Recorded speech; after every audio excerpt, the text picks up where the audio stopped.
Good evening, church. I tell you, it's hot out there, but it's cooling off tonight. Hopefully we can get rid of a lot of that humidity. Today, church, my text is coming from Amos chapter 8, verse 11 to 14. A famine in the land. The prophet Amos prophesies during the final days of the northern kingdom of Israel. It was a time of great military power. It was a time of great economic prosperity.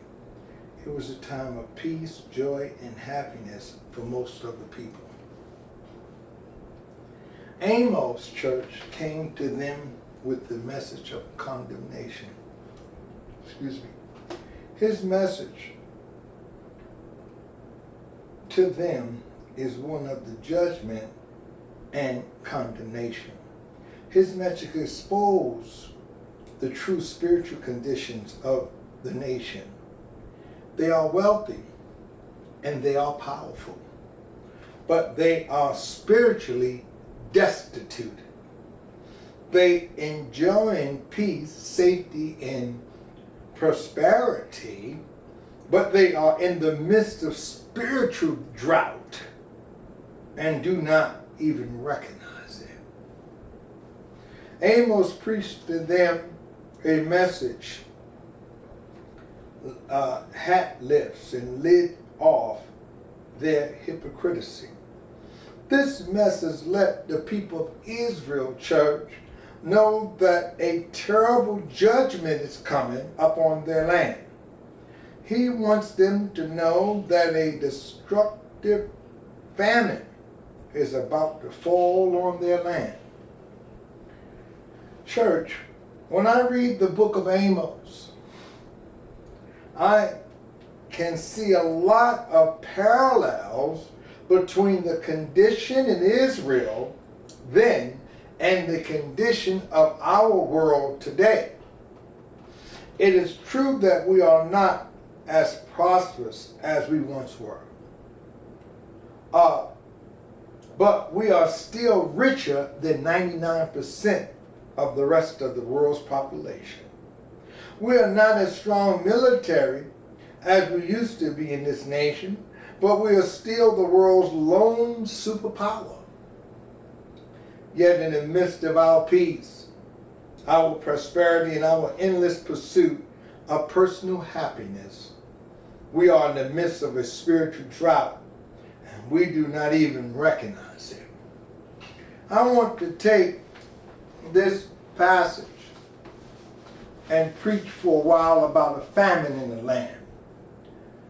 Let's notice the lessons that Amos teaches us in these verses, because they have something very important to say to us.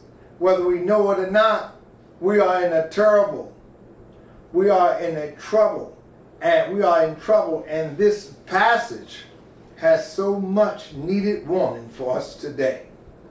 A catastrophe declared. God says that there will be a famine in the land. A physical famine is time when there is no food for the people. Famine throughout history have taken the lives of untold millions of people.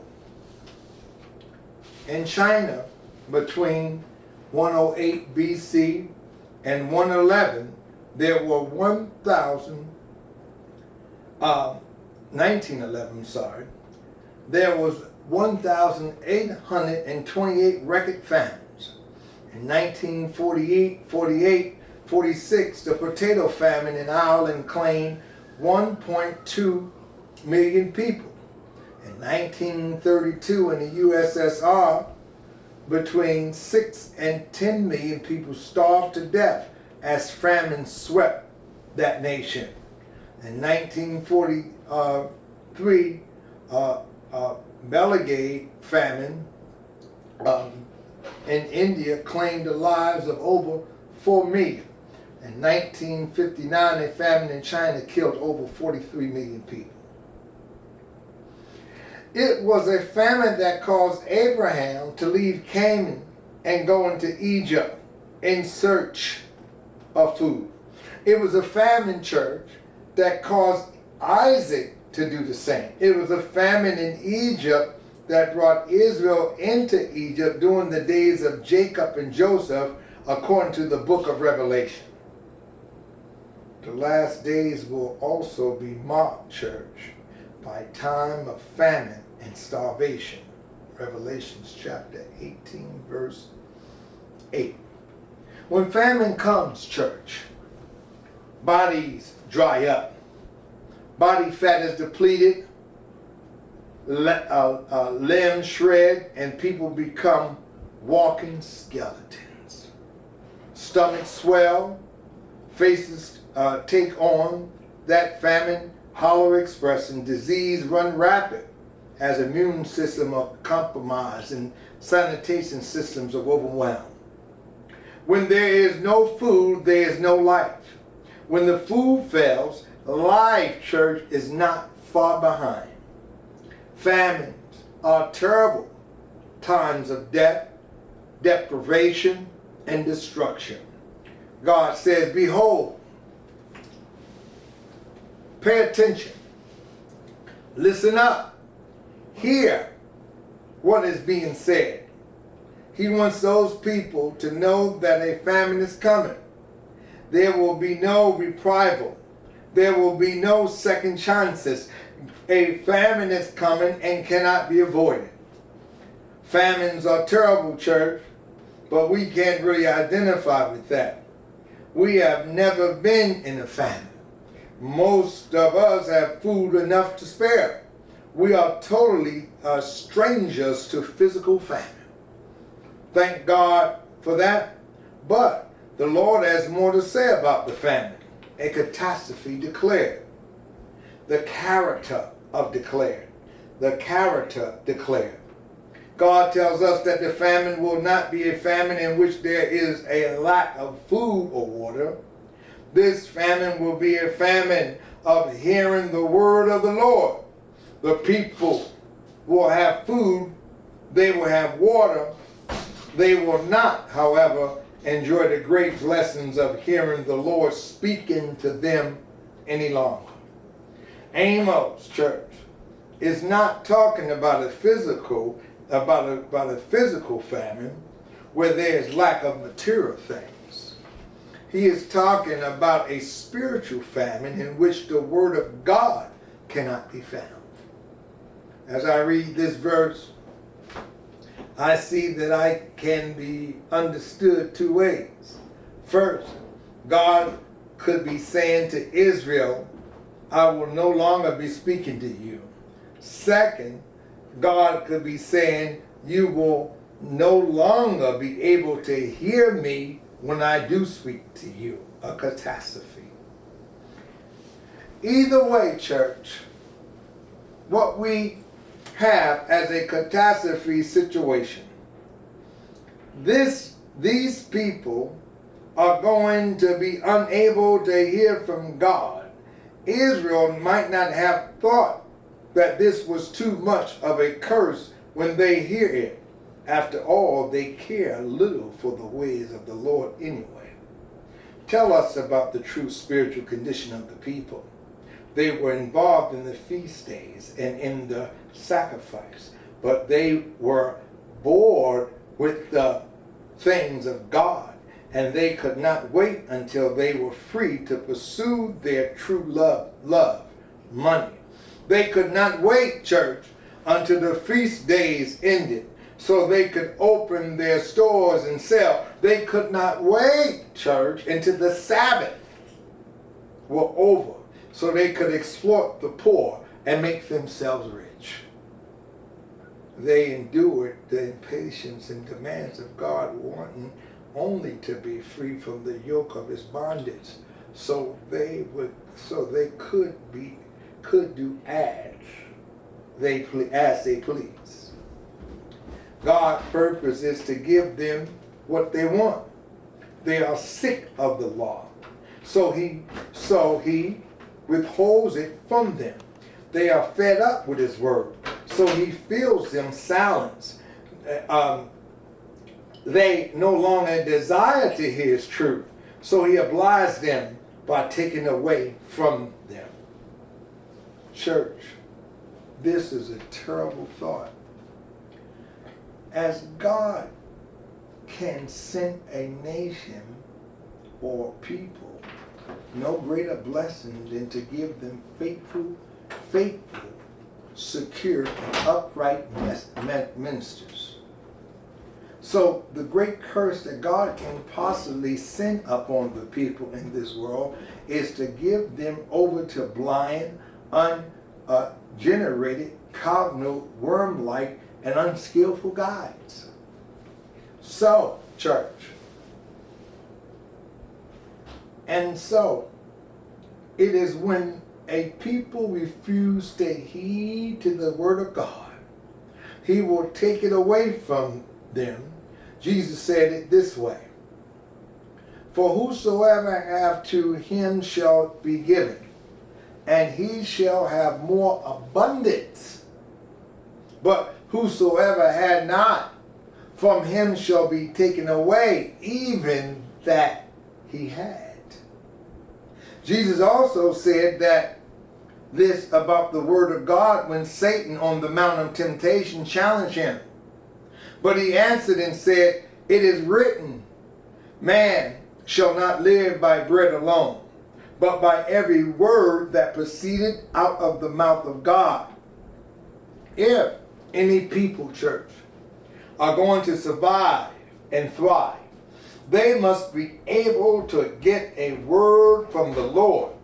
When a people refuse to hear the word of God, God will give them his silence in judgment. That is a judgment greater than any other. Of course, there are times when people have the truth or hear the truth, but refuse to hear it. Paul wanted Timothy, church, that such days were coming to the church. For the time will come when they will not endure sound doctrine, but after their own lust they shall heap to themselves teachers, having itching ears, and they shall turn away their ears from the truth, and shall be turned into feebles. We are living, church, in those days right now. The word of God is being preached, but people would rather listen to feebles, to lies. Some men of God are entering the pulpit of the land, and they are preaching the word of God in power and glory. But people are turning a deaf ear to the truth they are preaching. When that happens, God will allow them to go their own way. He will allow them to reject his word. He will allow them to starve to death spiritually if they reject his truth. There will be no more words from God, and they will shrivel up and die spiritually. When there is a famine in the land, pulpits dry up, churches close their doors, congregations wither up and perish on the vine. Hope, church, blessings and joy vanish away. Preaching become empty and devoid of life. Choirs sing without joy in their voices. The Bible comes a dead book. When there is a famine in the land, the people are without direction, hope, peace, or joy. It is a time of absolute desperation. A catastrophe declared. The character declared. The cause declared. It is worth nothing that the famine does not have a natural cause. In fact, God takes full responsibility for the famine. God says, I will send a famine in the land. The direct cause of the famine is the wrath of God, church. God is fed up with their disobedience. He is sickened by their failure to heed to the voice of his prophets. Thus, God will send them silence. He will send them judgment. He will stop speaking to them. And even when he does speak, they will not be able to hear it. We seem to have the idea that people are just walking around in the world and they are just waiting to God or waiting on God to speak to them. When he does, they will respond to his voice and run to him. Nothing could be further from the truth. The fact is, a man cannot hear God until he is given ears to hear. Notice this, church. The words of Jesus when he was teaching his disciples, the reason he spoke in parables. The ability to hear from God is a gift from God. We hear when he opens our ears and not before. But the natural man, 1 Corinthians chapter 2, verse 14 says, but the natural man receiveth not the things of the Spirit of God, for they are foolishness unto him, neither can he hear them, because they are spiritually discerned. Church, the Lord laid on me today to write down a message for you tonight on Monday night. And I just want you to know that God loves you. Jesus loves you. Turn your life over to him in a new day. And a new food is coming, for you will not be hungry. I'll leave you in the words of God. May Jesus be with you. And remember, God give us hope, and Jesus is the way. This is Reverend Zechariah Jackson from the Church of What's Happening Now. May God bless you. May God bless you. Good night.